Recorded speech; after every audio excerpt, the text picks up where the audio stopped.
जय माता दी सभी दोस्तों को। मैं ज्योतिषाचार्य डॉक्टर सुनीता वशिष्ठ आज बताने आई हूँ आपको तालियों का रहस्य। जी हाँ, शिवालय में जाकर आपको जब 3 तालियां बजाते हो तो उसका क्या मतलब होता है। सबसे पहले मैं बताती हूँ कि पहली ताली का क्या मतलब होता है। जब हम पहली बार ताली बजाते हैं तो उसके माध्यम से हम भगवान शिव जी के सामने अपनी उपस्थिति दर्ज कराते हैं। वैसे तो वो अंतर्यामी हैं, उन्हें सब कुछ पता है, कौन उनके दर्शन करने आया है, कौन उनको मन से याद कर रहा है, कौन उनको घर पे बैठकर हाजिरी लगा रहा है, कौन उनको दीपक लगा रहा है, कौन जल चढ़ा रहा है। वो अंतर्यामी हैं, सब कुछ जानते हैं। लेकिन हमारा ये कर्तव्य है कि जब हम मंदिर में जाएं तो उन्हें अपनी उपस्थिति दर्ज कराएं।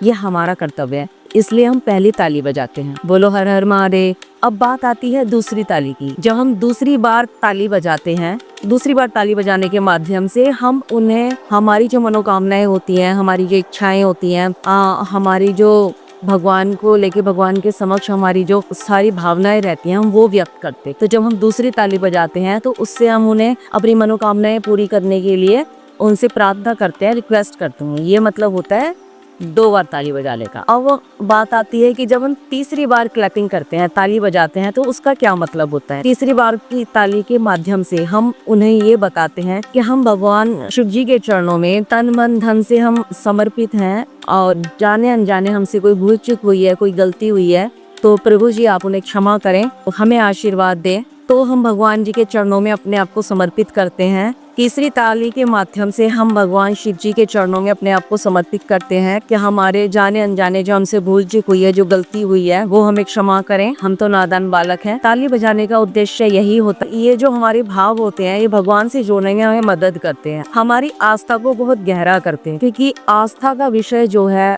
सनातन धर्म में वो अपनी एक अलग विशेषता रखता है। बिना आस्था के आप कुछ भी नहीं कर सकते, बिना भावना के भगवान की प्राप्ति हो ही नहीं सकती। तो जैसी आपकी आस्था है, जैसा आपका विश्वास है, जैसी आपकी भावना है, उसी हिसाब से आपको फल मिलता है, उसी हिसाब से आप सब कार्य करते हैं। इसलिए जब भी हमें भगवान शिव जी के मंदिर में जाना चाहिए, उन्हें जल अर्पित करके, दूध अर्पित करके, पंचामृत अर्पित करके, हमें उनके समक्ष 3 ताली बजाकर इन्हीं सब चीजों को अपने मन में सोचते हुए, अपनी भावनाओं को अर्पित करते हुए यही कामना करनी चाहिए कि ये भगवान हमें हमारी मनोकामना और हमारी प्रार्थना को, आपको हमारी क्षमा याचना को पूरी करना, और जाने अनजाने हमसे कोई भूल चूक हुई है, कोई गलती हुई है तो उसको स्वीकार कर। मेरा विश्वास है कि आगे से आप जब भी आप जाओगे शिव जी के मंदिर, शिवालय में, जब भी आप शिव जी पर जल अर्पित करोगे, तो जब पूजा कंप्लीट हो जाती है उसके बाद आप अपनी भावनाओं के साथ 3 तालियां जरूर बजाओगे। बोलो हर हर महादेव, जय शिव शंभू।